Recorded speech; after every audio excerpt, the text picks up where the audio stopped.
বাংলার এক শান্ত গ্রামের ভোর।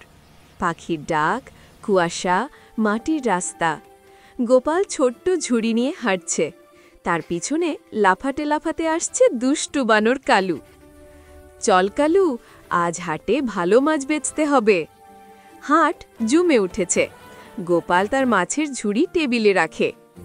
একটু দাঁড়া, মাছগুলো সাজাই। কালু টেবিলের পাশে বসে থাকে। কয়েক মিনিট পর গোপাল ঘিরে এসে দেখে টেবিল পুরো খালি, মাছ নেই। আরে, আমার মাছ কোথায় গেল? কে নিল? গ্রামবাসীও অবাক হয়ে তাকায়। কালুর চোখ ছোট হয়ে যায়। সে শুকে শুকে চারদিকে ঘুরতে থাকে।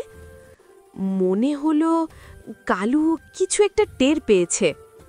কালু হঠাৎ দৌড়ে হাটের পেছনের গলিতে যায়। সেখানে এক কিশোর লুকিয়ে গোপালের মাছ খাচ্ছে। কালু জোরে চিৎকার শুরু করে, ক্যা ক্যা ক্যা। লোকজন দ্রুত দৌড়ে আসে। গোপাল এসে দেখে চোর ধরা।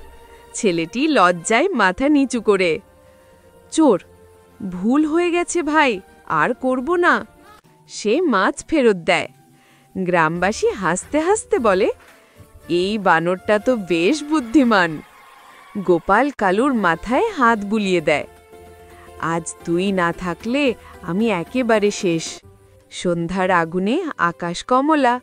গোপাল আর কালু দুজন ধীরে ধীরে গ্রামের মাটির রাস্তা ধরে বাড়ির দিকে হাঁটে।